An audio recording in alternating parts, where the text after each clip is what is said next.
Welcome to this explainer. We usually think of ancient texts as just, well, history or dense philosophy. But what if they're actually brilliant manuals on human psychology? Today, we're diving straight into how one of the world's most revered texts, the Bhagavad Gita, holds the ultimate mirror up to our modern struggles, things like anxiety and that awful feeling of decision paralysis. We're going to focus specifically on the very first chapter, which is known as the Yoga of Arjuna's Grief. So, if you've ever felt completely frozen when faced with a tough choice, or felt like your head and your heart were literally at war with each other, this explainer is absolutely for you. Okay, let's just jump right in. We tend to picture battles as these epic physical clashes, right? Big armies, clear winners and losers. But the source material flips that script immediately. It points us to a much deeper truth. The real war, the one that actually makes or breaks us in life, it always starts in the mind. The big takeaway here? Before the physical war even begins, if your mind is already fractured, you've already lost. To really get this, we've got to look at how the whole thing is set up. The text introduces two opposing forces facing off on the battlefield of Kurukshetra. But here's the twist. When you strip away all that historical context and just look within yourself, when you're standing suspended between opposing choices, stuck between good and bad, you're basically looking at the Kurus. The text uses the Kurus as this brilliant metaphor for our own negative internal tendencies. It's that intense internal friction we all deal with every single day. Let's look at our first case study. Case study 1, Dhritarashtra and the flaw of separateness. To see how this builds, we start right at the top of the hierarchy with King Dhritarashtra. Now, a little quick context. The entire Gita is actually narrated to us by a commentator named Sanjaya. And Sanjaya had this incredible gift given to him by sage Vyasa. He could miraculously see everything happening on the battlefield from his palace, which was roughly 120 kilometers away. Pretty wild, right? Anyway, as he's watching, King Dhritarashtra asks Sanjaya what his sons and his brother Pandu's sons are doing out there. Pay close attention to that language. He totally ignores the fact that his brother Pandu's sons were historically raised and treated exactly like his own kids. In a split second, he divides the whole world into us and them.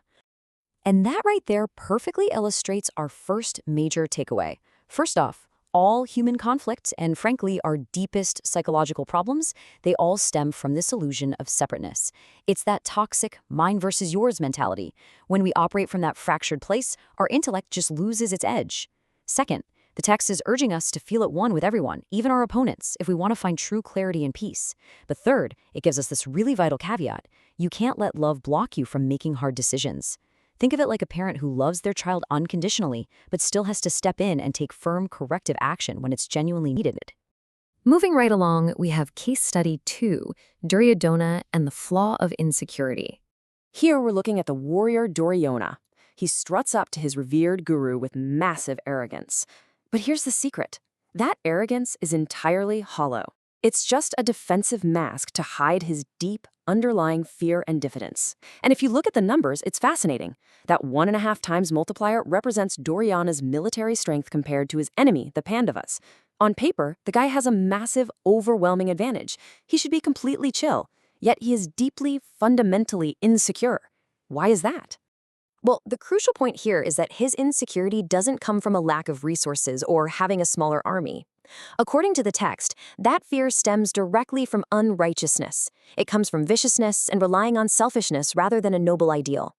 The hard truth is, all the talent, power, and might in the world add up to absolutely zero if you aren't acting righteously. True strength, whether you're on a literal battlefield or sitting in a corporate boardroom, comes from the noble ideal you uphold.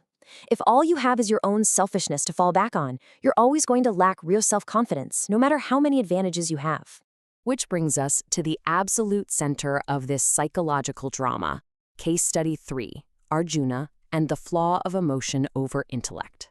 So Arjuna is this mighty warrior who didn't even ask for this war, but he has a major role to play in it. He gets driven right between the two armies by Krishna to assess the enemy forces. But instead of seeing enemies, he looks out and sees his beloved patriarch, his gurus, and his own relatives. And this triggers a catastrophic psychological breakdown. It shows us that when we lack a higher vision and get bogged down by personal petty stuff, we follow this exact disastrous 3-step path. First, emotion completely clouds our intellect. We literally lose the ability to reason clearly. Second, the mind desperately tries to rationalize this emotional overload by throwing out absurd arguments. The text calls this false dispassion or false renunciation. When you suddenly pretend you don't even care about the goal anyway, just to avoid the conflict. And finally, step 3 is a complete physical and mental collapse. You just crash. The text describes Arjuna in this moment with just incredible, visceral precision. It says, mind whirling, mouth dry, body trembling, and hair standing on end. Sound a little too familiar? It's basically a textbook description of modern anxiety or a panic attack. It's a total nervous system overload. Arjuna is completely exhausted and just collapses, literally unable to even stand up. The source material pulls some profoundly practical lessons from this breakdown. First, it warns us that when our mental agitations mount, we practically start to hallucinate. We start seeing threats that don't even exist. It teaches us that grief induces that false sense of renunciation we just talked about, which gives us a fantastic rule of thumb. Always, always defer your decisions when your mind is deeply troubled. On top of that, it reminds us that ignorant people are usually the most adamant about their wrong views.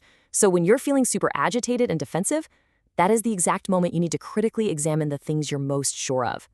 So here we have Arjuna, totally paralyzed.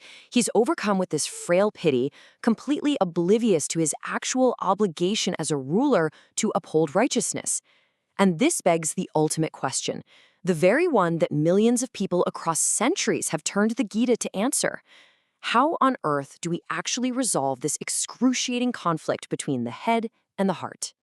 Well, the stage is perfectly set for Krishna's advice. Let's explore the path forward.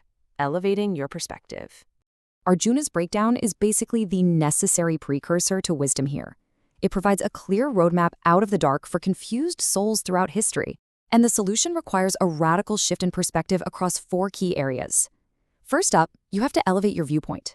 When you look at a situation narrowly, constantly asking, oh, what's going to happen to me? You just get confused and indecisive. But if you look at that exact same situation from a higher viewpoint, instant clarity. Second, while it's fine to acknowledge your emotions, you have to let your intellect, your sharp, clear reasoning, actually decide the course of action. Third, focus on your obligations and just do them well. The text warns us that wasting time judging other people just drains our own energy. And finally, you have to rise completely above hatred and bitterness. Hatred literally blocks right action. But once you let it go, your mind rests, your intellect gets its edge back, and you can actually step forward effectively. Which leaves us with this final thought for you to examine in your own life.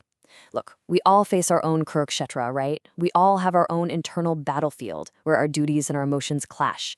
So when you're facing your own internal conflicts, are you letting your sharp, clear intellect guide you? Or are your illusions, your feelings of separateness, and your hidden insecurities fighting your battles for you? The wisdom of the ages suggests that the ultimate victory always starts by conquering the mind. Thank you so much for joining me for this explainer, and I challenge you to elevate your perspective today.